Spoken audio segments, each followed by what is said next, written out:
Good evening, everyone, and welcome to the 9/12 edition of Beyond the Data. I do apologize for the late start tonight. We did have a little bit of a medical snafu here over at Carrie's house. As I understand it, everyone is okay, but it's better that she stays off tonight, I think. So we were quite a bit delayed, unfortunately. Please do forgive me. As I was looking through all the people on my pages who are also obviously very much introverts like myself, and who couldn't come on, kind of thing. So today's edition is really all about questions and clarifications. All these things that I put out there. If you ever had a question about what are you trying to say there, what are you trying to show us there, how can we take this information, etc., etc. Quite a few of you asked a lot of questions on those posts I had earlier today. And I cannot multitask. I can talk and I cannot read at the same time. So I need some people to talk to. And so April here has wonderfully agreed to come help me here and get on camera. It's not really scary. I do not bite, I promise. But April is one of the people who have been behind the scenes now for quite a long time, helping collect all that data that needs to be collected by hand. That state of Ohio does not give us in CSV format. It is put up once every 24 hours, and it must be collected every 24 hours before it disappears again. So April is one of those people who does that for me. I believe we're up to around 24 people doing this, and we're always looking for more because people have lives, and you guys seem to pull it together every night. I don't know how you do it, but I could not be doing what I'm doing without you. And I'm not even going to say what you call yourselves because I don't. We're your data minions. You're the data minions. Okay. I don't know if you're yellow or not. You don't look yellow. So, all right. So I think what I would like to start with here is what I do get quite a few questions about is what are the meanings of the graphs I put up, and that one I seem to get a lot, and now I have somebody able to ask me exactly where I'm being confusing about it. So without further ado, let's see if I can hear you. No, it's definitely too late in the evening when I do the wrong thing. All right. Here we go. So to just quickly go over the posts, my daily misinformation, all from coronavirus.ohio.gov. I'll just start going through here, and if people want to ask questions, ask for clarification, pop it into the comment section, and April will watch for it and tell me when something's going on over there. Or if you want to jump in, April, and ask for some clarification and stuff where you get lost or you think might be a little on the confusing side. So this is the first one. This is, I believe, the first one I had been doing daily. This was actually constructed during that time in March where he was telling us that we would all be free of all of the mandates when we hit 50 cases per 100,000. But of course, we as Ohio are counting over 2 weeks. And not over 1 week, and we include probables in our totals.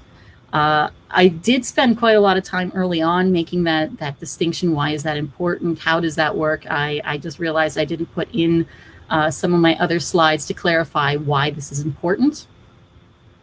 But that's basically what this one is about. This is telling cases per 100,000, depending on how you want to count things. And I think at this point in time, the most important numbers to pull off of this particular chart are the two in the top boxes, which are how many new probable cases are added over the last 14 days and how many new confirmed cases are added over the prior 14 days. Now, these are assigned cases. So those two boxes tell us how many were assigned to those dates, when those cases actually happened, when the person got sick or when they tested positive. The next one I'll show is actually all about reported. So everything kind of clear here? So on this one, if the state has added something from 6 months ago, It's That will not reported, show. but it would not be in this set of numbers, right? Yes, this only includes cases that were assigned to the last 14 days. And it's actually not exactly the last 14 days because the day just prior is incomplete, like seriously incomplete. And it makes sense. I mean, it's just from 2 o'clock yesterday to 2 o'clock the next day. So there's obviously not enough time for that to be reported. So I ignore the day right before this data comes out, and because it's incomplete. So I look at the 14 days prior to that. And I think that's what the state of Ohio does too. Yeah, it is what they do because that's how it adds up. To answer Lana, I don't know which one. Carrie had a little bit of a problem at home and could not join us tonight. I'm pretty sure we'll end up with another one like this that will be for Carrie questions. But yeah, it's been a little bit rough, but I figured we should do something at this point, at least answer questions from my side of things. Moving on, I think. Are we good on this one? All right. So this is the second one I've always been posting. This one is talking about showing how many new cases are reported in the last 24 hours. And this is a really critical thing. The reporters like to always report these numbers. Now, these numbers these are about reported. This doesn't mean when they actually happened. And nobody seems to understand this anymore. I do remember last year, Governor DeWine actually went out and said at one point that this is just the reported numbers, not when it actually happened. And then a few months ago, Dr. Vanderhoff seems to have forgotten that again, and he keeps talking as if these had happened in the last 24 hours, as has DeWine, which is very frustrating. They used to know this is true, now they don't, and the reporters are obsessed with reporting this number. That doesn't mean that they happened in the last 24 hours. They could happen they could be assigned all the way back to January of 2020. I've seen that actually. I think yesterday there was one that was assigned to, I think, January 20th of 2020. So probably a typo, but still kind of, you guys need to clean up your act. Getting better, but still pretty awful. So this one, what this shows is I take screenshots of yesterday's probables here over on the left, and then this is 1 day delayed because I haven't done the numbers for tomorrow yet. And this one is the one for the current day, and subtract those cases, those probable cases, from the probable cases the day before, and that will tell me the number of probable cases that were part of the reported dump. And this particular line also on coronavirus.ohio.gov is their key metrics, which of course are pretty useless because they're just telling you when the paper pushers push that paper. So they got the news of 8,405 new cases at what they put out 2 o'clock yesterday. But 1,858 of those were probable cases, which consist of antigen positives, contact tracing, potentially, depending on your county, people with symptoms, potentially, if they have a epidemiological link. I actually do have my slides today, if we get there, about this, what is a probable case. So I could get to that later as well. And that's pretty much what this one is. This one is all about what was reported. What did we learn about that day? What did the state learn about that particular day? While the first one is all about what was assigned in the last 2 weeks. We are getting some requests in chat to explain exactly what probable cases are. Yeah, we should probably do that at the end of this year. Broad definition. Yeah, definitely. I think that's probably a good thing. It was nice with my old group because it had units, and so this whole explanation that took multiple posts was always there and always available. But I'll go through those tonight after the daily stuff. Sound good, everyone? I can't follow all these comments. Yes, antibody tests can be included in the probable cases. They can also be included in the confirmed cases too, just to confuse everyone. It's very weird. Doesn't make any sense. All right, so the third graph I do is this one. These are the total cases. This is probable and confirmed. This is straight from the CSV file.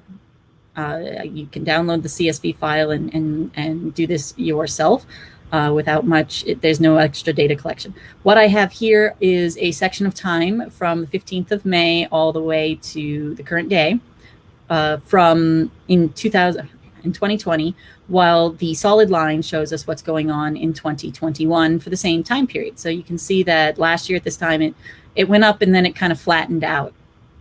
The other thing of this one that will be repeated several times through several of these graphs is this whole business here.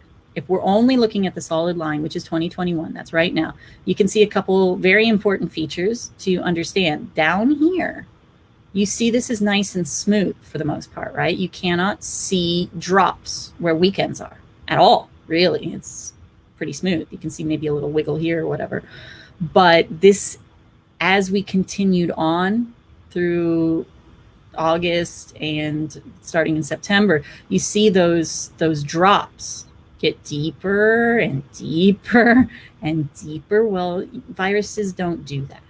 There's even a drop off between what I would assume would be Monday to Tuesday. So, like, well, wait, people have required tests on Mondays because you see it goes up. You would assume that was a Monday, and then a little drop, and then kind of down, down, down, big drop. So, like, it's very interesting shape. It is. Ken, so what it should be. Now, there could be two things going on here or a combination of both. The way this should officially be working is that these are assigned cases. And what assigned cases means officially, not always how they actually work it, I think, but officially it means either when you first started developing symptoms, or if you had no symptoms, when did you have your positive test? So that's what it's supposed to be. If you started coughing on Saturday and then didn't go to get tested until Monday, you should still show up on this graph as assigned on Saturday. That's what this should be showing us. So we can see, well, this is not a reported thing. So it's not like everybody just waited through the weekend. They were feeling sick on Saturday or Sunday and then just waited until the weekdays to go get tested. We should still see it nice and smooth, like we see down here. We should see something like this. This says, this is pretty clean data. This is telling me, hey, we didn't have a lot of people running out, or not running out, but people being forced to be tested asymptomatically. These people aren't being screened. Again, this includes probable and confirmed cases, whether they're antigen tests or PCR tests. Both of them are included in here. So this looks not bad. This over here looks terrible. I mean, this is nuts. I mean, you're seeing a drop. I mean, a rise from Labor Day to the Tuesday after Labor Day of over 4,500 cases. That's more than double. That's not how viruses work. This here is not, in general, this is not describing symptomatic illness. This is not describing illness at all. This is more of a reflection of asymptomatic testing, screening. Another fun part, if you look at this here, this is 2 days. This is 2 days, this is 2 days, this is 2 days. Those are all Saturday, Sunday, Saturday, Sunday, Saturday, Sunday. And then even more confirmatory of what I'm seeing here, what I believe I'm seeing here, is that this is 3 days because it was Labor Day weekend. That's not how viruses work. You get sick when you get sick. Your symptoms start when they start. You should not see jumps like this at all. Now, the second thing that could be going on, and I'm sure it is, because this is Ohio, is that we're looking at sloppiness, that the people doing the tests on Monday are not entering the data correctly. They're just going positive, positive, positive, negative, whatever, that they don't bother to input when people have symptoms. They just say, blah, I don't care, whatever. It's a positive test. A positive test is a positive test. Who cares? Again, that is not useful. That is just more corruption of the data. So that, I'm sure, is absolutely happening here. And those people doing that should not be doing that, because that is a corruption of the data. And we also know that there is a huge amount of asymptomatic testing and screening going on, and they are continuing to encourage that even further now. So expect to see this jagged rise as time goes on. Yeah, Nicole is asking, are people getting tests for work or events such as concerts? I'm sure both. That's why you see a drop, less sick people, more people getting tests. Yes. Yes, exactly that. You see a lot more people getting tested. And I know that colleges are doing this. I know that was part of President Biden's thing as well, where he was heavily encouraging more kids to do it here as well. In Ohio, they're really pushing the Binax Now antigen tests, the at-home tests that have been proctored by the video, by whatever video chat, by somebody on the other end just watching you do the test. And that is being pushed very hard. So are we good there? I think so. I don't see anything else. Thank you. Question-wise on that one. All right, so let's go. So this one was very. This one's my personal favorite, by the way. Oh, well, good. I like having confirmation of the crazy stuff I put out there. It makes me feel good. But yes, so this is very similar to the last graph. It is just confirmed cases. These are PCR confirmed, presumably, because we do know, of course, in Carrie's daughter's case, she actually had 2 negative tests and 2 negative PCR tests and was still considered a confirmed case. So go explain it to me. I don't know. Let's assume that most of them are actually PCR confirmed, which have their own issues, of course, as well. They are very sensitive, and they do not mean that you are actively infected or infectious, but at least they are pretty good at detecting if part of that virus is in your nasal cavity or in your spit. So at least that. But it has other issues, but it's not as flaky as antigen tests are. So this is the one that I would look at to try and see. What I'm trying to do here, this little red line here, is to try to remove all of this jaggedness. Because if you look week to week, what our total numbers are, it's getting huge. It's sounding really scary. It sounds like it's going up exponentially and all that. But as we just talked about here, when we see these big drops, predictable drops, every time there's a weekend, those spikes are telling us that we are looking at a lot more asymptomatic testing. These people are not sick. Above this line, this kind of baseline here, where the weekends are, and that's probably a little high as well, for real illness. This is more trying to track what exactly is the shape of the curve when you try to remove the increase in cases due to asymptomatic testing. So do you think we're at our peak? So this last little part here, it's hard. I mean, this what's going on here. What was interesting is here I saw something flattening off as well. I think there are a couple different things going on, because the way this is happening right now, the way this whatever is going on, epidemic kind of thing is going on, it doesn't make sense. It doesn't look quite right. Because, and I think it's because I personally think it's because of some impact of the vaccine, that it has distorted the data in some way, shape, or form. And I'm still scratching my head about it. There are some indications in different ways that it could be several different things due to the vaccine. One is we are now in September. We had our first people getting their vaccine in mid-December. And we already know from Israel's data and the UK's data that after a certain amount of time, 6 to 8 months or so, your vaccine efficacy, the ability to prevent, which is already questionable, but the efficacy wanes. The ability to prevent severe illness and all that starts to go away. So we might be seeing the vaccinated, the early vaccinated, starting to lose that immunity, or not really immunity, but that protection that they had. And so now we're seeing a jump up in the vaccinated.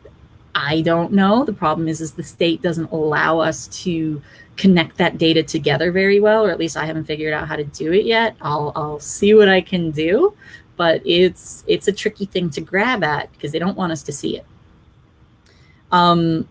Or there could be something involving transmission from the vaccinated to the unvaccinated. I do know of a lot of unvaccinated people who have actually caught it for real, have actually gotten really sick, have actually gone into the hospital for COVID. And this whole time they had never had it previously. So there are definitely unvaccinated people ending up in the hospital, having severe illness and the works. But the interesting thing is I'm not the only person who's noticed it, that every place where there's an increase in vaccination, an increase in illness follows. I'm not sure I'm not sure what's going on there. That's interesting. Yeah, it is interesting. It might mean nothing, but at the same time, it just keeps happening in place after place after place. And so is that what we're seeing? I don't know, which is why I don't type about it. And most people don't watch this video anyway. So they don't share it and people don't watch it. So I'll secretly tell you that those are my private thoughts there. But Kara has a question that may be more for Carrie when she's back. Is it true that they are cycling the vaccinated tests at a lower cycle than the unvaccinated tests? Probably not. So I know the origination of this it's the CDC put out a paper or whatever saying that they were changing the way they were trying to find breakthrough cases, right? They were only going to look for breakthrough cases in people who were either hospitalized or died from COVID-19, ignoring all the cases, unlike the unvaccinated who get everybody tested at all times forever and ever and ever. In that particular document, they talked about testing it only at lower than 28 cycles. Now, the thing about these PCR tests is that they run at the cycles that they run. It's not like you run it and then you stop it. You run it all the way through. It's just that in certain setups, in the good setups, you can see when each particular sample went positive. At which cycle did they test positive? And so what they're doing is, in these particular instances, they're saying, this one went positive at less than 28 cycles. That means this person is most likely infected, truly infected, and most likely infectious as well, and likely ill, most likely ill from SARS-CoV-2. And that is basically what it is. They're still using the same tests, and each of the tests have their own specific cycle threshold that they run to. And it's just that they won't count it as a true breakthrough case if that cycle threshold is too high, because that person is not sick or infectious or anything like that. They will count it for the unvaccinated, though. And those people aren't sick or infectious from COVID either. But so if that makes any sense, is that a little clearer? So it's not that they're running at a different cycle thresholds. It's just that they're not going to accept higher ones as being a true breakthrough infection. Hopefully that clarified. Did for me. Can't speak for Kara. All right. So we good here? Everybody's all clear? Yeah, I don't see any more questions on this one. All right. So, all right. So this one's very similar to the last couple ones. Yay. Just different versions of the same kind of story here.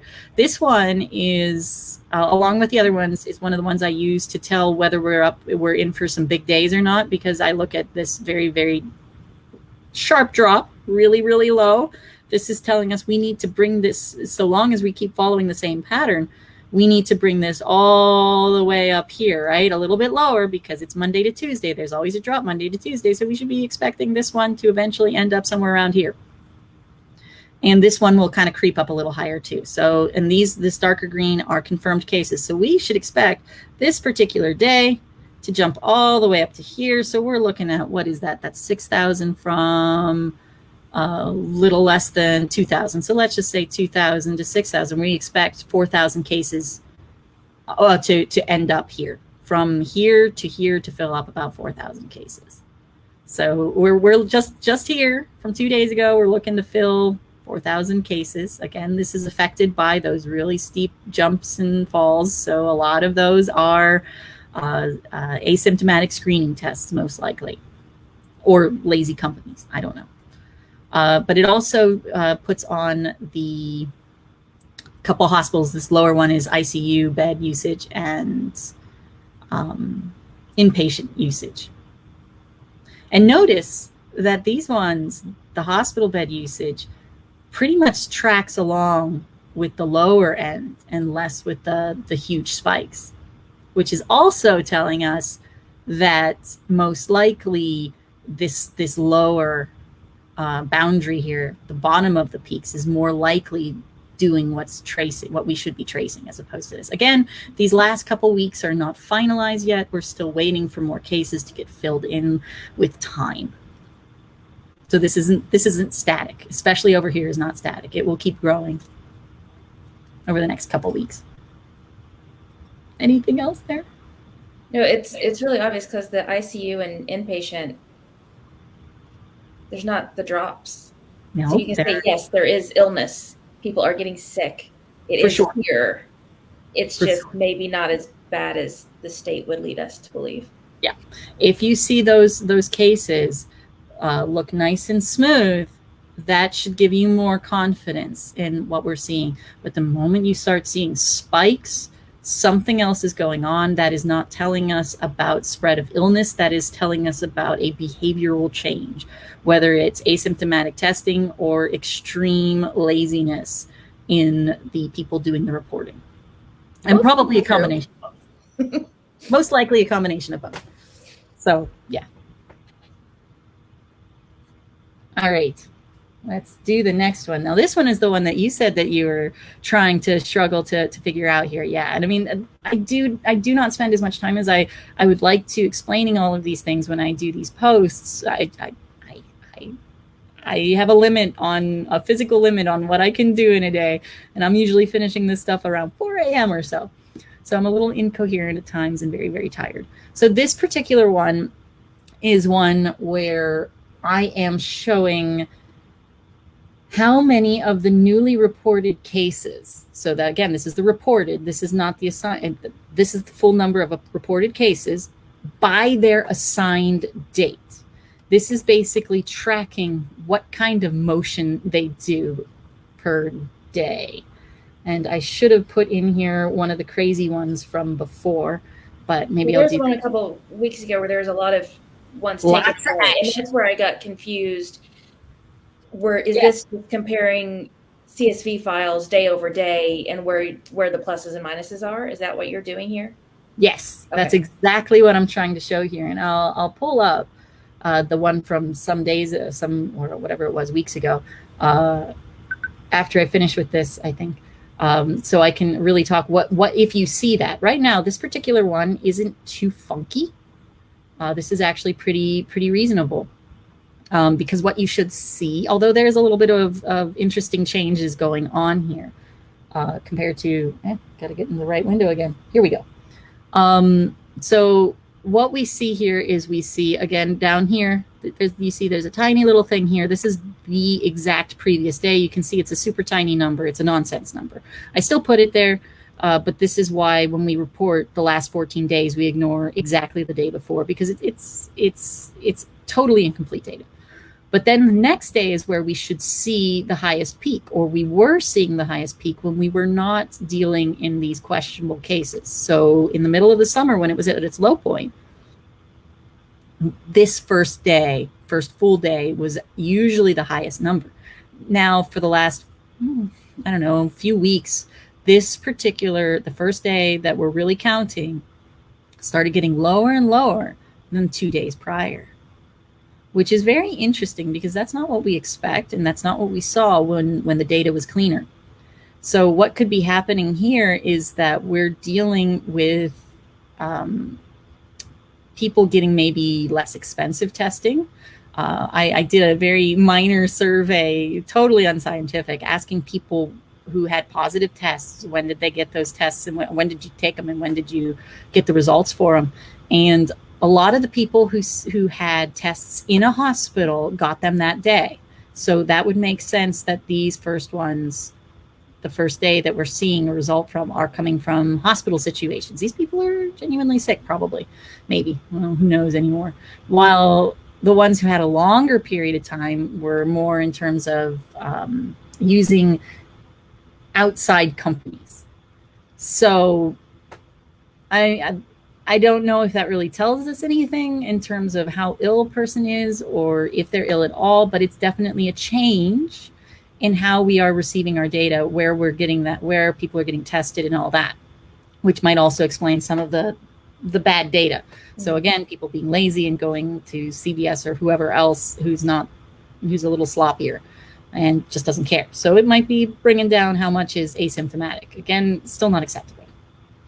But someone wants to know if the probable cases are called out in the CSV files, or if that's Nope. your math. The CSV file, what you can download from the state, does not include any information about probables. They are considered identical. Confirmed cases are identical to probable cases. Every case is a case is a case is a case, according to data that is downloadable.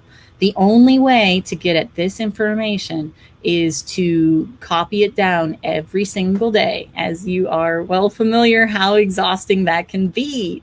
So that's the big issue. They can, using just the CSV file, if you are not constantly collecting this data every single day, watching how it changes, you will not know how much of our cases are probable. And so that's also what I'm doing in this graph, or trying to do in this graph, where I have, okay, this is the total number of cases. I gather this from the CSV file and subtract one day over the next. And this is the number of those that are probable, which I get from the data you guys collect, and the data from the day before. How many of those were on that day probable from before? And same with here. So we're looking at, yesterday, 35% of the cases that were added to September 9th were probable cases. And what does a probable case mean? Well, we'll get there. It's anything you want it to be, basically, is what a probable case is. And I've seen some. Offhand, what the highest percentage of probable? 35 is up there, but I don't think it's the highest, is it? No, I don't have it in immediately that I could find out, but I do know in the last few days we were looking at definitely 40%. 35% is pretty average for a 2-day-old spike. So as I'm just scrolling through here, it's usually between 26 and 35% or something in that range. But usually every single day has a day that's at least one day above 30% usually. Oh, there's one here where it was the very first day that there were 209 new cases assigned to the day previous, and 187 of them were probable. So somebody was testing hard right there. That's not a natural thing. We should not see things like that. But I believe that was the only time I saw something that high. And it was really weird, because it was the itty bitty little day right here, which usually only has like 35, maybe 50 cases assigned there. In that particular day, it was up at 200 or something. And most of those were probable. That's weird. I don't know what they were doing there, but they did something weird. So Melinda is asking, the more testing we do, the greater the backlog of tests to run at the lab. Would that be part of the change from 1 to 2 days delay in the peak? Absolutely. That would absolutely make a lot of sense. There's a lot of things that could factor in there. Absolutely. Yeah, pretty much. So I don't know what specifically it is. I just notice things that don't fit patterns. And when they're not doing what I expect them to do, I'll keep my eye on it and just see what happens and see if I can figure out from whatever other evidence I can find, what might be the cause. I mean, there's a lot of things that could be going on, and not necessarily nefarious, but it might help us figure out exactly where we're going here. And that absolutely is one of the things that it could be. Easily could be. And I'm going to put a plug. Jenny's saying we are still accepting volunteers if you're interested. Yes, we need more people to collect data. The more we have, the less time it takes, and the earlier we can get it to Kathryn, and then maybe she can get some sleep. Yeah, let's hope for that. But yes, we are always accepting volunteers because people get tired and worn out and burned out. This is it doesn't require any math skills. It doesn't require anything but a steady hand, really, and the ability to write down the numbers that you see. It's nothing super complicated. Be able to follow directions, and if you feel bored in the evenings or after 2 p.m., we would love to have you. I usually do probable and confirmed by age. It takes 10 to 15 minutes to do my set of 8 counties, and then any other time that I spend is doing backup and helping when someone is out of town or busy. So it doesn't have to be a huge time commitment, just FYI. Yeah, we need lots of backup people. That would be really great right now, where they can come in and just simply clean up places where people just can't because they have lives. And this is long-term collecting, and people need breaks. I don't know what a break is. And someone is asking what kind of tests. Where did the comment go? Is there a way to know if these are antigen tests or PCR tests? Not on this graph. But presumably the vast majority of the non-probable cases are going to be PCR tests, while the probables are most likely going to be made mostly of antigen tests. Not entirely. I actually do have a way of kind of picking at those proportions, but I just haven't had the time to set that up again and start running all the calculations on that. That whole sleep thing. But yes, these ones should all, everything besides those 876. So 65% of 2,502 should be confirmed with PCR tests. Those should be confirmed. But then, of course, we also have the example of Carrie. So there might be some like that situation where somebody with negative PCR test results ends up being called a confirmed case. I don't think that's super common, but it clearly happens. All right. We clear on this one? Yeah, I think so. I was just looking to see if there's any other questions, but I don't see anything on this one. All right. So this is a nice, easy one. This one is the COVID positive, not necessarily ill with COVID, but COVID positive inpatient and ICU bed usage per day. The dotted line is from 2020 on the same dates last year, and the dotted line, the dotted lines are from 2020, and the solid lines are from 2021. And I've been watching this, and it's an interesting thing. I haven't figured out how to really point it out, but the blue lines are ICU and the orange lines are inpatient bed. Again, positive, not necessarily there for COVID. And as I showed quite a long time ago, I haven't done too many of these lately. There's a lot of COVID positive patients that are not actually COVID positive because they actually had onset months or even a year before they ended up in the hospital, or who knows. They play interesting games. But one of the interesting things to me has been we see a very similar thing happening in the ICU bed as we saw in the cases, especially the confirmed cases. I don't know if you guys saw back here, there was kind of a hump here where it flattened off and then kind of went up again. Do you see this here, this curve? And that's where you thought we might be actually reaching the peak. Yes. So I was looking at this and I was watching it, the shape of the curve start to change, start to level off, and then it went shooting up again.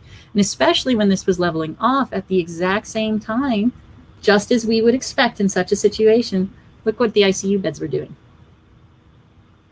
They leveled off and then they went up again. just like we saw in the confirmed cases. So to me, that's telling me that most likely the shape of this is pretty, that's telling us something about disease, true disease, because it flattened off and then it went up again. So which is definitely interesting. And now it seems to be kind of flattening out again. The nice part about this particular set of data is it's a static set of data. They do occasionally change these numbers, but very little, like maybe 1 or 2. So not enough to change the shape of the curve in any appreciable way. So this stays static through time. What this is the census data from the hospitals. The hospitals take a census of who they have in their hospital at that moment in time. Now, one of the other interesting things to understand about census data for the hospitals that they put out there, this is the Ohio Hospital Association. This is what feeds the data into our hospitalization dashboard on coronavirus.ohio.gov. And one thing to know about these are just saying how many beds in this hospital do we have that are assigned to somebody who is determined to be COVID positive in whatever way they decide to determine positivity. So is asking, are they still doing the once a COVID, always a COVID, or do we know? Question. I do not know, but I definitely suspect that a lot of places are doing once a COVID, always a COVID. But I haven't looked at the data again to see if it's changed. And now it's become a little more complicated because there are vaccinations and there are breakthrough cases on it. But in general, it should not, well, most likely, yes, would be the simple answer is yes. We know they did it with Carrie's daughter. Money tied to it, I would say the answer is probably yes. Yeah. Yeah. I don't think they would have changed it at this point, because why would they?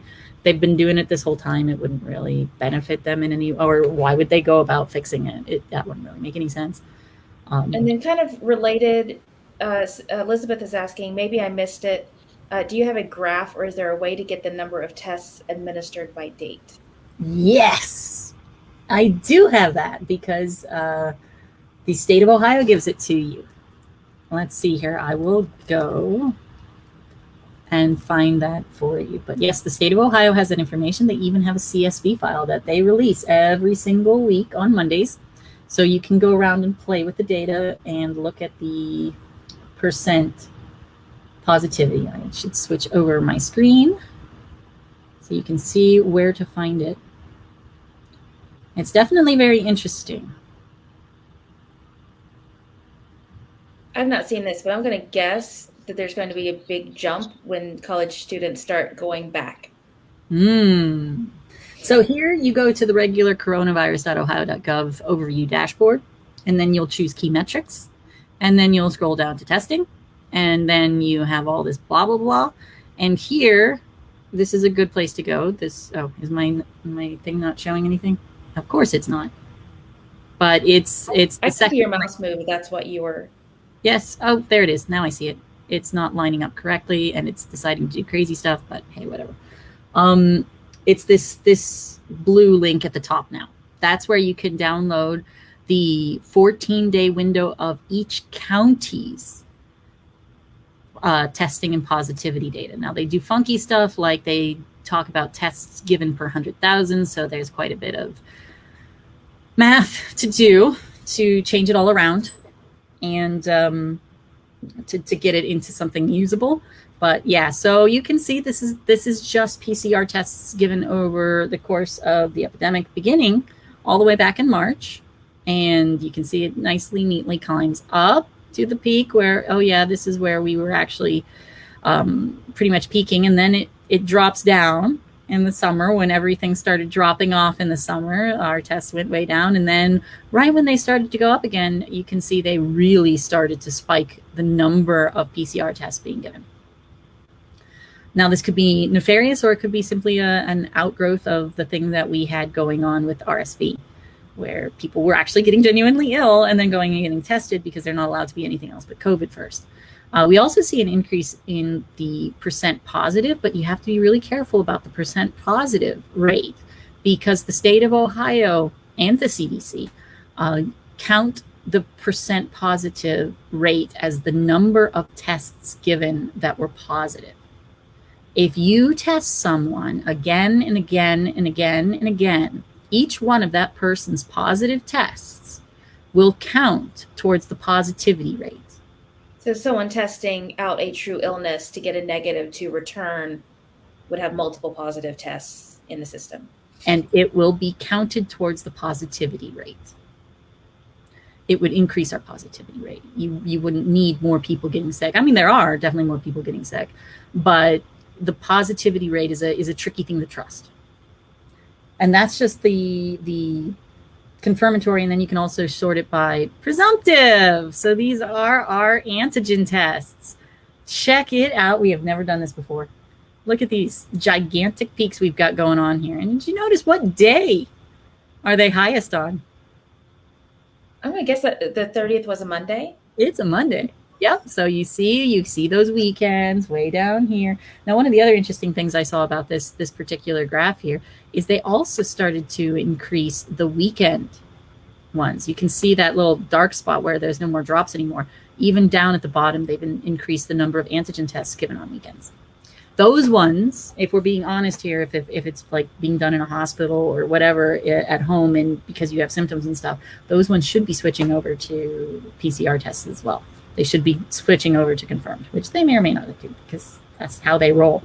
But you can see they report it if someone had a positive rapid test or an antigen test. Yeah. And they then follow it up to confirm it with a PCR. Is that counted as two positives or just one? It does not seem to be two positives. I do believe that they are correctly fixing that because back in the one graph, well, I can go kind of fast back to that. Maybe.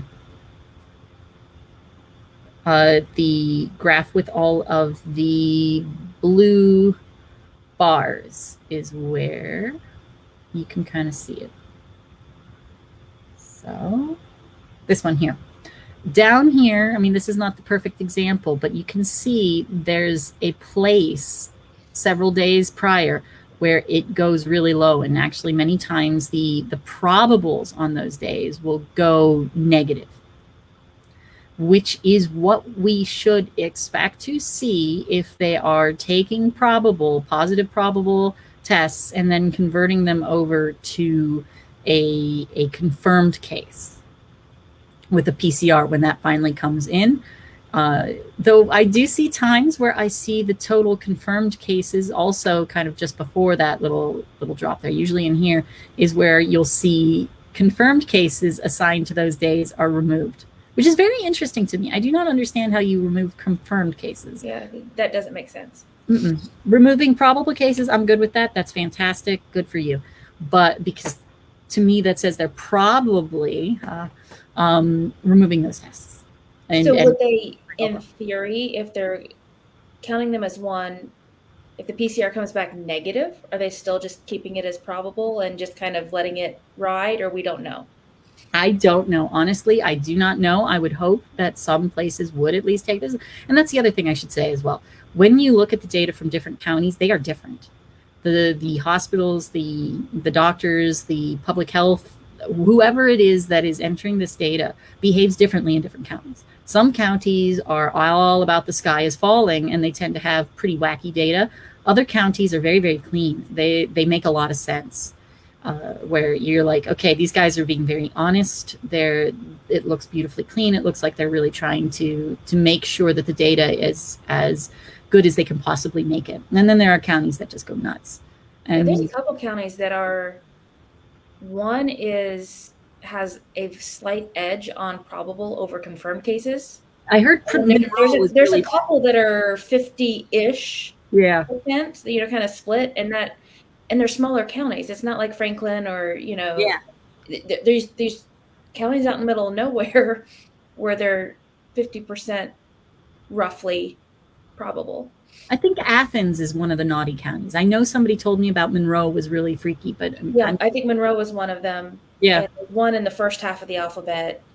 But Athens is like, I can tell it's a college town. Athens is, of course, where OU is. So what are they doing? Testing. I mean, they have crazy numbers in Athens. It's just nonsense. But only in the younger population. The older but only in the younger population. don't have a lot of cases. I wonder what's going on there. Do you think they actually are sick? No. But some counties are naughty and some counties are really, really good. Kelly is asking, which counties do the best job of producing clean data?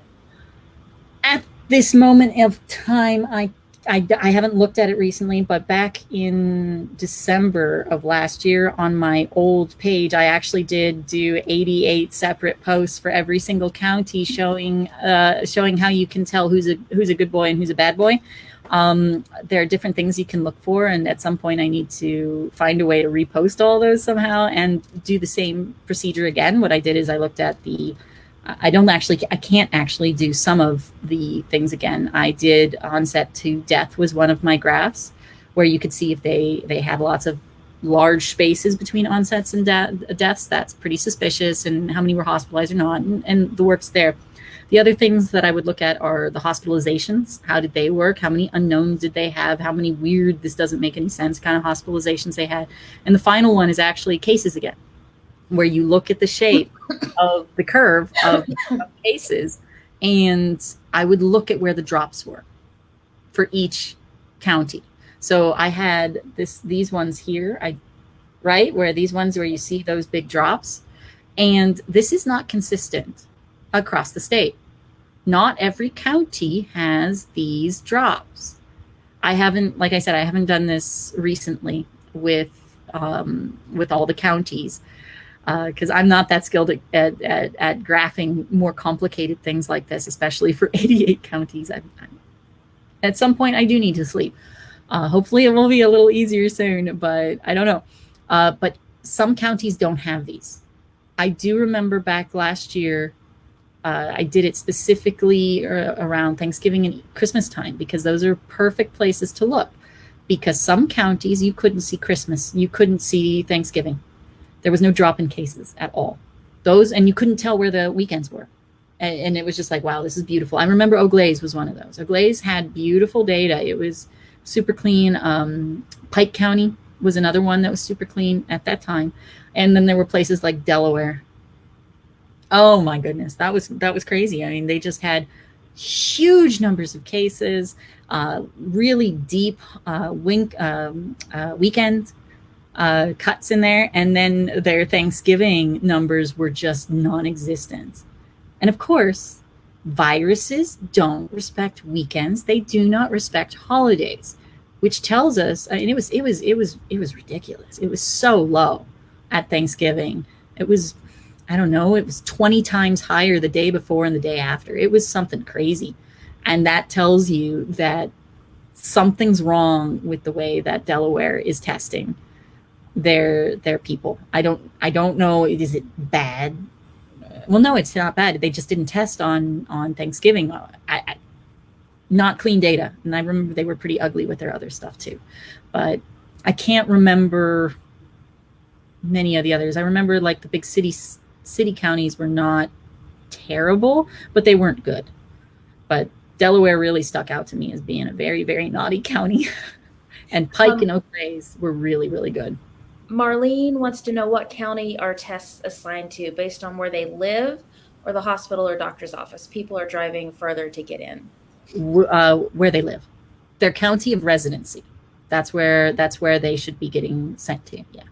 And then someone is asking, so if we add the two graphs, asking about the tests given, if we add those two graphs together, we can get the total number of tests given, or is there a separate drop down for total? Yes, there is a separate drop down for total, so you can do that. Also, the CSV file that they have on that coronavirus.ohio.gov page is only for it's only for PCR tests, so it's only for confirmed cases. Again, this is where I can do things that other people cannot because I have awesome people like April. I can figure out, because of these people who've been collecting confirmed versus probable data day after day after day, I can go in and I can actually tell how many of the positive tests are repeat positive tests for PCR tests per week per county.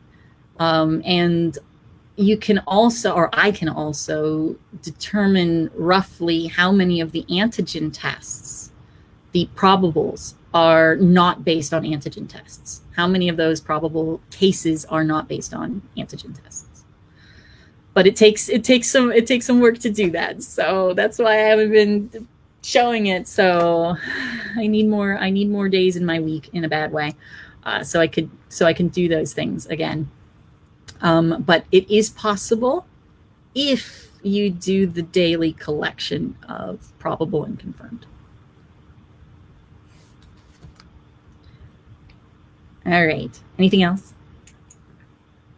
No, I think we're good. This one I think is a pretty self-explanatory one. I'm hoping this one I only pop this one up every few days when they deliver the death numbers, and this is the last one that they had out. And these death numbers were from the original SARS-CoV-2, and this one was what happened during the UK variant spike. And this one is actually, since the last one, we finally have a little tiny hill starting to happen on Delta time. And the way this is starting to look now, I'm looking at it, and yeah, this will probably continue to grow, is my best guess. That this is actually creating a peak of deaths.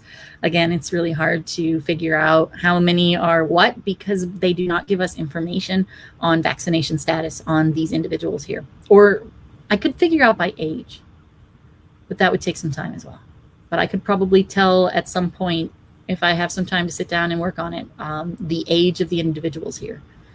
But yeah, I can't tell too much more about it. I can't tell if they were hospitalized at all before death or not. I do know from this, when this one came out to the time that the last one came out, from the time that the last one came out, or 1 week earlier, that's what I did. Because they do have data on the website about breakthrough cases of fully vaccinated individuals. Fully vaccinated means that they are 2 weeks past their final dose. So if you go get the vaccine and you get sick a week after you get the vaccine, which anecdotally, I'm sure every single one here has said or has heard somebody say, hey, I had, I got the shot, and then like a week later I got sick. And that's as well after the second dose as well. So if you get the second dose and you're 13 days past the second dose and you get COVID, you are considered not fully vaccinated. So when you see those charts where they're like, oh, everybody's unvaccinated is who's in the hospital, no, they specifically say not fully, and not fully includes everyone who has received 1 or 2 doses up till 14 days after. So they're still doing the 98% since January nonsense. Yes, they are. They are absolutely doing that. But in the last 1 week, since from each of those times that they released those numbers, 7 people who were fully vaccinated, so more than 2 weeks after their last dose, died in that week. So, and that's something that we'll just have to wait to see how that changes with time. And that's since they only give me that number once a week, it's hard to grab at yet. I think they've only had that information for maybe 4 weeks at this time. Okay, we've got a couple questions. Lindsay wants you to explain that January thing. I'm assuming the percent unvaccinated in the hospital since January is 98% or something ridiculously high. Yeah, so I haven't done an updated one, but I figured this question would come up. So I have done this graph before. This is a little bit old now, so I need to update it again. But when they're saying that it's 98% of people, I think they were talking about hospitalizations with 98%, and I don't remember with the deaths. But you have to think carefully about what they are telling you. They're making it sound awful, but you have to know what they're saying. So this one goes all the way back to the beginning of the pandemic, and this one shows it all. So it doesn't. I do have one somewhere that only shows since January 1st, but I don't have it here. So this here is January 1st, and the blue line is going to be hospitalizations, and the red line is deaths. So No, good, that stays. I like it. No one in the state of Ohio was fully vaccinated by their definition on January 1st. Not a single person in the state of Ohio was fully vaccinated. The first fully vaccinated people didn't become fully vaccinated until, I want to say, and this, we're talking about like 1,000 people. I think that was, I want to say it was January 14th, where the very first, no, it wasn't even January 14th. It must have been later than that. Yeah, maybe it was January 14th. That would make some sense. I'd have to look it up again. But what this gray shaded area is showing here is the percentage of people in the state of Ohio who were fully vaccinated at that point in time.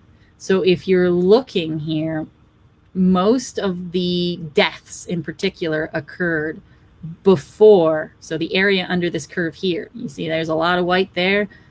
All those people died before pretty much anyone was vaccinated. So of course, most of the people who were died or in the hospital were, not vaccinated because it wasn't available. It wasn't available. Well, specifically, people were not fully. And always pay attention to when they say fully vaccinated. Again, if you are 13 days after your second dose, you are not fully vaccinated.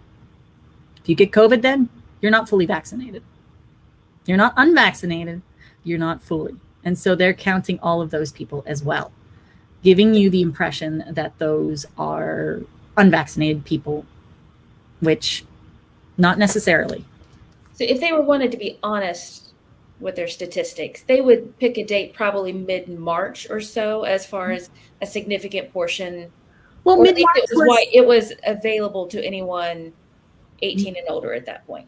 Not even really, because if you look here where my 3.7% of Ohioans were fully vaccinated, that's down in early March. So that was only 3.7% in early March were fully vaccinated. Do you know offhand when they opened it up to everybody? About that time, under 18. Under 18 was. I know that was this summer. Yeah, that was this summer. Was under 18 when the Vaximillion happened. I can't think of it. It was June 13th. That was when they did that. So yeah, that's way over here somewhere, which didn't really make much of a difference in the end. It must actually. No, actually, it probably didn't even show up on this because they wouldn't be fully vaccinated, because this is relatively old for me. But yeah, so that's what they're doing. They're playing number games with that, especially if they go back, if they talk about the entire pandemic, look at all that area under the curve long before anyone was fully vaccinated. So this is a statistical manipulation, making you believe things that aren't true, first in terms of numbers, and second in terms of the definitions that they are using. Another thing to keep your eye on is if they try to change what the definition of fully vaccinated is. I do know that the St. Louis Public Health came out with a document some weeks back, maybe a month back now, where they defined what fully vaccinated meant for them. And for them, fully vaccinated was 2 weeks after the final dose, the loading doses, and up to 90 days after the last dose. So it's 10 weeks. Pretty narrow window. Yeah, 10 weeks is fully vaccinated. So if you are 3 months after your second vaccine, if you're 3 months and a day after your second vaccine, you are no longer considered fully vaccinated by St. Louis Public Health. So you can see where they're going with this. And most likely in Ohio, they'll probably do this at about 6 months. It sounds like. We'll see how they finally fall out and when they start doing it. But that's where boosters will come in. So everybody who's out there saying, yeah, we need to do mandates and unvaccinated people shouldn't be allowed to do things and all that, it's coming for them too, because they will need to be fully vaccinated. They're already using this terminology. Susie wants to know if you looked at the Israel data and have thoughts about what is coming out of Israel. That's a pretty broad question, but yeah, no, I've seen not a lot, but I've definitely seen some of that data coming out of Israel, where you see, and they say it outright, that the effectiveness is just waning. It's not going to last very long. There's a lot of confusing data over there. If you are believing the narrative, it's confusing. If you understand how these things work, it's not that confusing. it's just going to get worse and worse. That's for sure. But that's kind of what we're seeing here, the early stages of. And Lana wants to know, are the deaths backlogged because of how long it takes to get a death certificate? I don't know. That's a good question. What I noticed is that the deaths for quite a while were coming in really fast. They would be logged within a few days. Actually, even right now, I don't have one of those graphs up, but it's one of the other red graphs I put up occasionally, I don't know, when I have the death data coming in. It's similar to the cases per day. Most of them actually end up being reported within a month. So we're not really, we don't seem to have a slowdown in how quickly deaths are reported. They're only doing that a couple times a week now, right? Yes. And these are ones that are being reported to EDRS, which is a different system, a system that has already gone through all the verification processes. So originally we were getting data straight from ODRS, which is the Ohio Disease Reporting System, which is what drives all of our case and hospitalization data. And that was faster, but according to the state, it was faster but less accurate. I'm not really seeing that action happening because the data we get now is pretty fast. It's not going back 6 months usually. Very few are going back 6 months. Now they're very fast. Lindsay wants to know if there is a way to get closer number of hospitalizations and deaths that are unvaxxed versus vaxxed.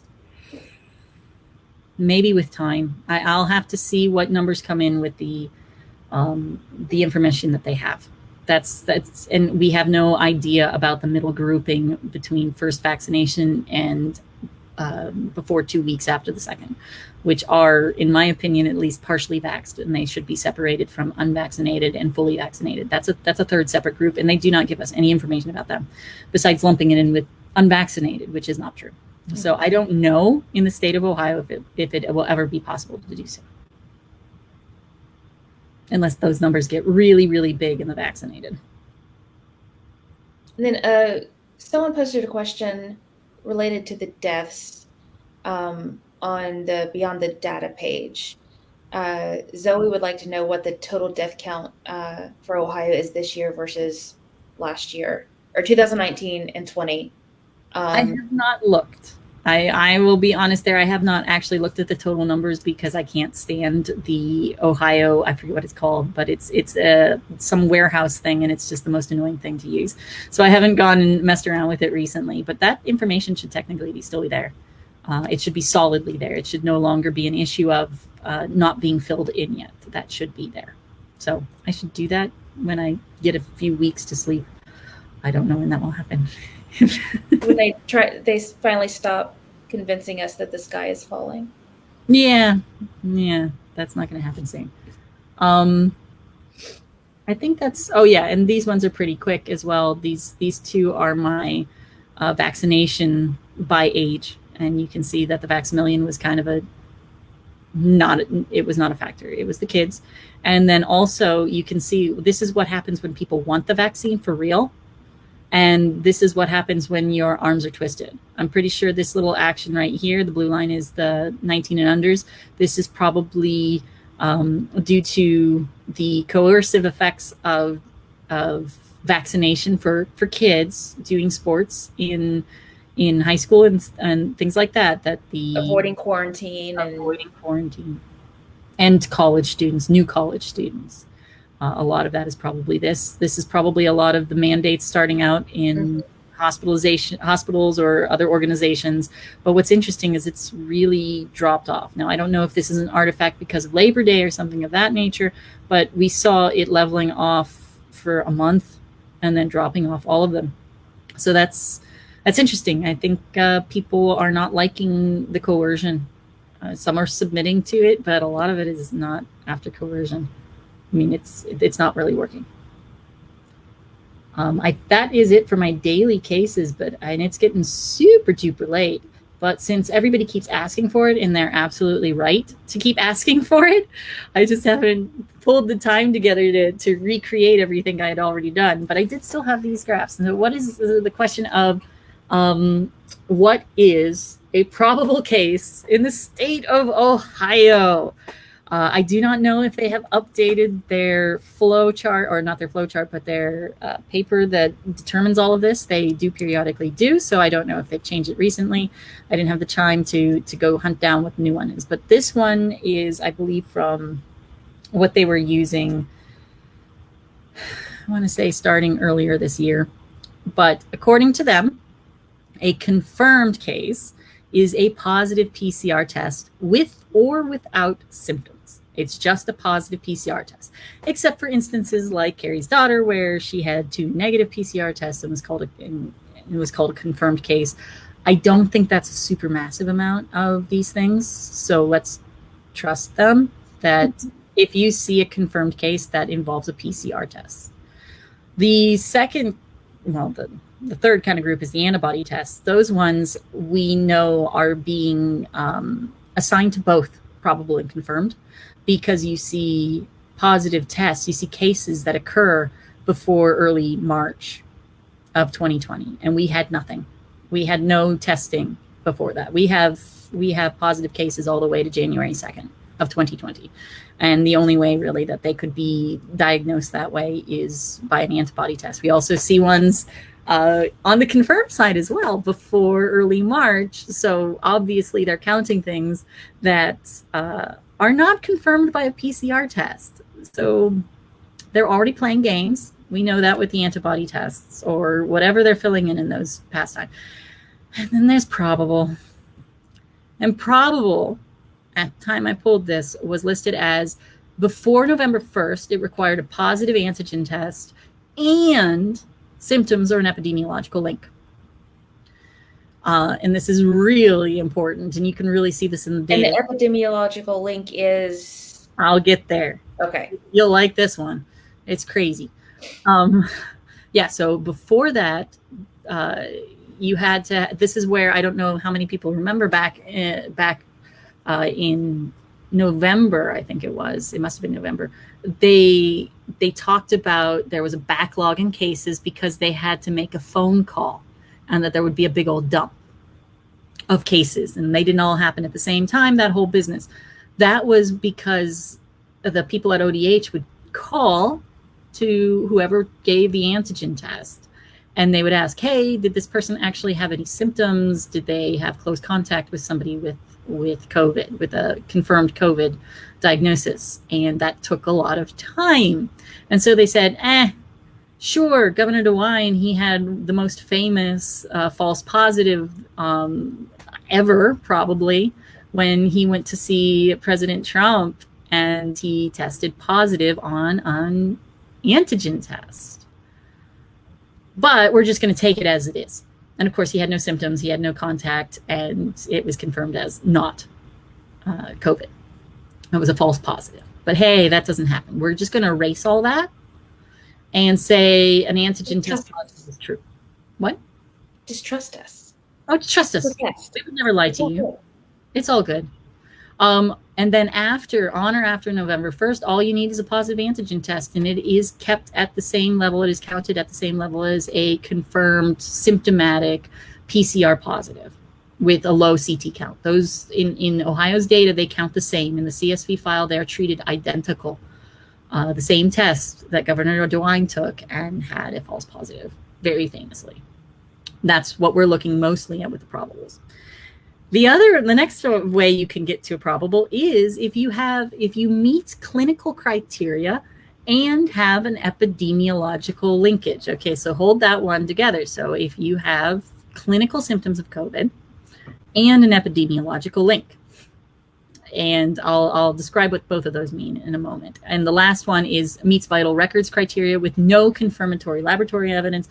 That means somebody who signed the death certificate when the person died said, this person died of COVID. And that's all you need. So they could do that with no lab evidence? Yes. If the person signing the death certificate says this was a COVID death, then it was a COVID death. There's no oversight to that. Not to my knowledge. I mean, that might be a question for Carrie, but according to their document, I mean, I don't know what kind of consequences come down on somebody who falsifies a death certificate, and if that's enforced. That might be a question for Carrie. That's not in my knowledge, but according to their data here, I mean, their flow sheet and all that, you could, so long as a doctor signs a death certificate, this was a COVID death, it's a COVID death. So that's fine. Super interesting, and I did not know that. I don't know what other kind of restrictions are on them. To be fair, I don't know if there's other background information. So again, let's kind of walk back to that business of the epidemiological link and the clinical criteria. So this is clinical criteria according to the state of Ohio, the on the left here. So one of the following: a cough or shortness of breath, difficulty breathing. So if you have either of those things, you are considered having the meeting clinical criteria of COVID. Or two of the following: fever or feeling fever, so a subjective fever, fatigue, sore throat, congestion or runny nose, myalgia, which is body or muscle aches, headache, or vomiting and diarrhea. So basically, you've got anything, and you've got two of those symptoms, but that meets clinical criteria for COVID. And of course, if you look at this is from the CDC, they actually even show, okay, what are the shared symptoms between flu and COVID-19? You're seeing, well, they share cough and shortness of breath. They share fever, fatigue, sore throat, running a stuffy nose, muscle pain, but that's the entire list. The only thing I think is loss of taste or sense of smell here at the bottom here. I didn't have that underlined because it's the only thing they say flu does not have. Well, loss of taste or smell is not unique. And this I took from places that posted these things before COVID came on the scene. One thing, this one shows what causes smell and taste disorders. Oh, well, you could have an illness, cold or a flu, sinus infection, allergies, or dental or mouth problems. Now, where can we get dental and mouth problems? I don't know, maybe some mask mouth going on, but that will cause loss of smell and taste. And that was the only thing on our last clinical symptoms that was not also part of the flu, although it is kind of part of the flu too. The other one is, the other things I have here are about mask mouth, where it causes, which can lead to dryness and drying out of all saliva. And down here, you lose a sense of taste due to very dry mouth. So why would you lose smell and taste? It's not just COVID. Yeah, I can go on there. I can skip a lot of these ones for now. I'll just go straight to epidemiological linkage. What is an epidemiological linkage? This is Ohio's stuff. This is straight from their playbook here. What they say an epidemiological link is close contact with a person who is lab confirmed with COVID-19 disease. So lab confirmed doesn't even require symptoms, but at least it's lab confirmed, right? That makes sense to me. Yes, except for, again, remember, it's lab confirmed. It doesn't require symptoms. This person could have a positive test with a cycle threshold of 46, which is not infected. It is not infectious. It is not sick. This person cannot get anyone sick. And that counts as an epidemiological link. And my personal, close contact with a person with clinically compatible illness and linkage to a confirmed case of COVID-19. And compatible? Yes, clinically compatible. So that list I had before.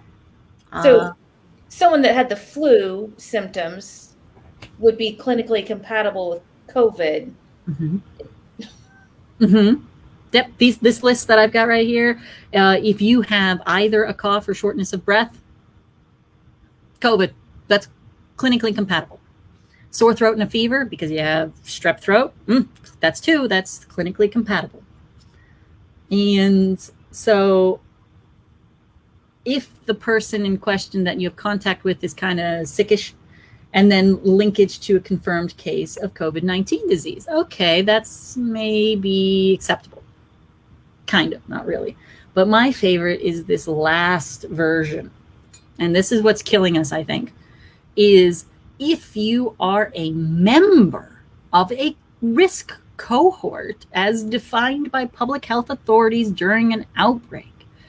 In Ohio, the following are identified as risk cohorts. Hospitalized patient. You exist as hospitalized. That's an epidemiological link. So someone goes in for a broken arm mm-hmm. and they cough. Mm-hmm. They could call that COVID. Mm-hmm. Healthcare workers. Now, they don't do that one too much, because if they did, then they wouldn't have any healthcare workers left. First responders.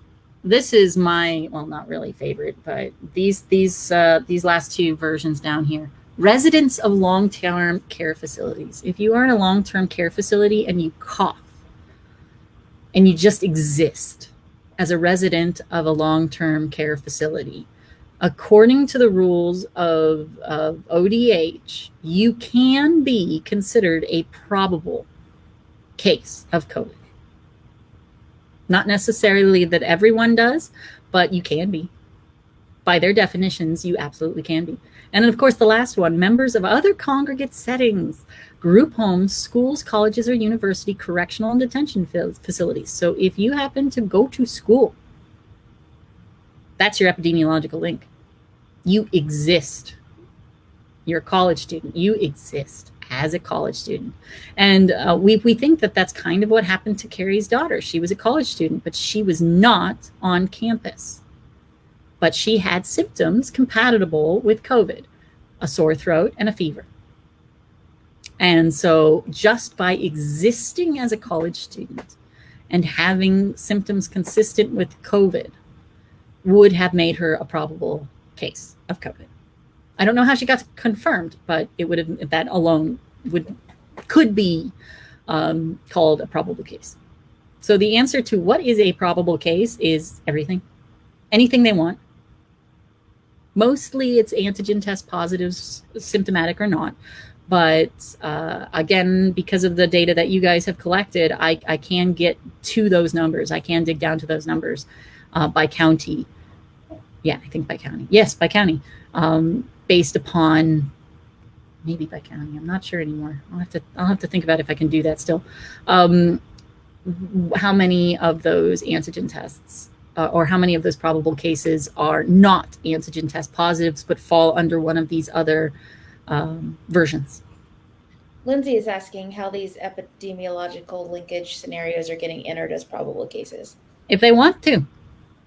I mean, as far as I understand, I mean, the people who are entering this in the hospital or whoever is doing the entering, depends on the counties as well and what the local situation is. But yeah, whoever wants to enter, it's a probable case. Probably judgment calls. Probably. That's what I would assume. I mean, I don't know exactly who's doing it. I might be able to kind of get an idea of where some of these are happening. But obviously, I don't know who specifically is doing it. But it does seem to be completely a judgment call. And I think we have definitely gone through all this stuff. So here we now have, layperson minion here who's been collecting all this data and now sees exactly how I've been playing with her data. But not all of it. So there's a lot more we can go into, so long as I can wrangle that data into something manageable. Hopefully soon. Is there any evidence it's systematic, aka the system is picking these up without judgment calls? I don't know. I don't think so. Definitely not through the whole state, because there are counties that just don't play around with probables. They just don't play that game. So it can't be statewide systematic. It has to be locality-based systematic. It has to be done on the hospital or doctor's office or whoever it is who's making these decisions. If there's any systematicness to it, it has to be localized to specific things. And I would assume that would have to be hospitals or private practices or something of that nature. But it is not statewide systematic. I can tell that. All right. I think we've exhausted. Thank you so much, April, for saving me here. It was nice to talk to you semi in person, and thank you for continuing to drag these numbers out. So, all right. I hope people understand a little bit more about what I'm putting up there, and I finally re-explained how probables work in this crazy state. All right. Thank you. Good night, everyone. Good night.